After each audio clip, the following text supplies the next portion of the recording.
So ito guys, i-share ko sa inyo to kung paano mag-check ng resistor block ng Nissan. So ito ginagawa namin ay Nissan Sentra. So ito ang bagong resistor block, ito naman yung lumang resistor block. So kung paano siya ma-check, ganito ang procedure. So ang issue pala nitong Sentra na to, ang number 4 lang sa switch ang gumagana.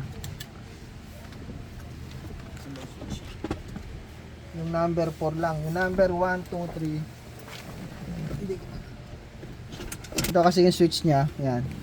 Pag nilagay mo sa 1, 2, 3, wala siyang hangin na lumalabas. Pero pag sa 4, may hangin. So pag ganoon yung issue ng unit nyo, possible ang problema itong resistor block. Basta once na wala siyang 3, walang 2, walang 1, ang problema nun is resistor block. So ito ang paraan para malaman nyo kung resistor block nga ang problema or pwede rin itong switch. So ito, ganito yung checking nya. Ngayon, kailangan ma-access nyo yung resistor block. Ang resistor, ito kasi, since ito nabuksan na to eh. So, yung evaporator kasi nandito. Ito yung connector niya, yung kulay brown na yan. So, para ma-check nyo siya, ang gagawin nyo, kasi ground ang dadaloy dito eh. Hanapin nyo muna yung negative. Sa apat na terminal na to, kung sino yung mataba, yun yung negative. Tulad nito, mataba. Tapos meron siyang stripe na black. So, yan po yung negative. Ngayon, dito, pagdating dito sa resistor block, kung saan nakaposisyon yung negative, ayan, hanapin nyo. So, ito yung negative.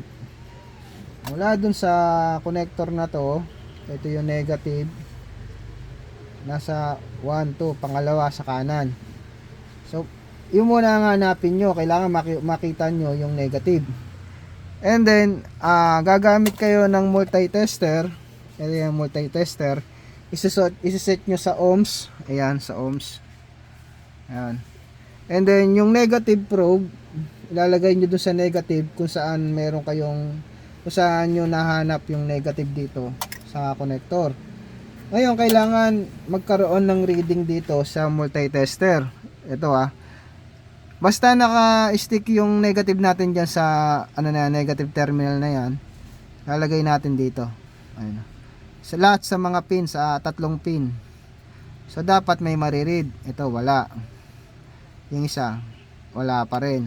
Ito lang.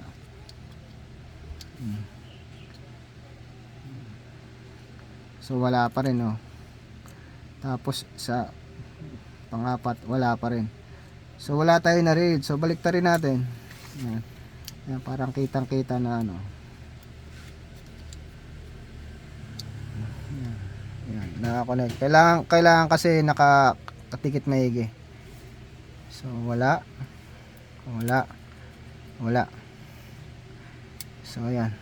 So itong resistor block na to isira. Wala siyang nare-read na resistance galing dito sa loob ng resistor block. So ito naman yung bagong resistor block, ipapakita sa inyo na okay ito. Ayan. So ito yung negative. Ayan, dikit natin.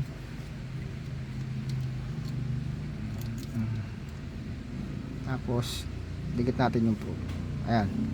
So mayroong resistance. Next. Teka lang.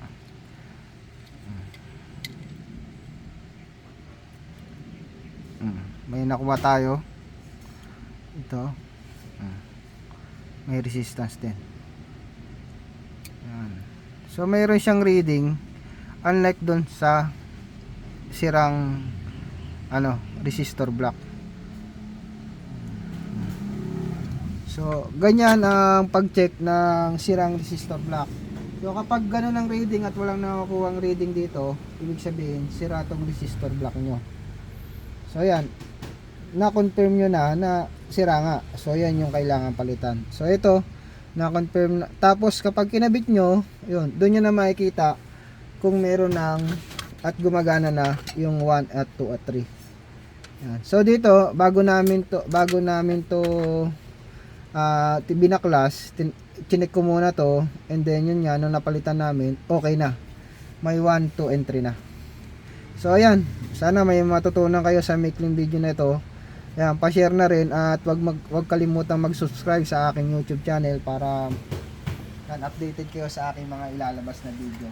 So maraming salamat, keep safe.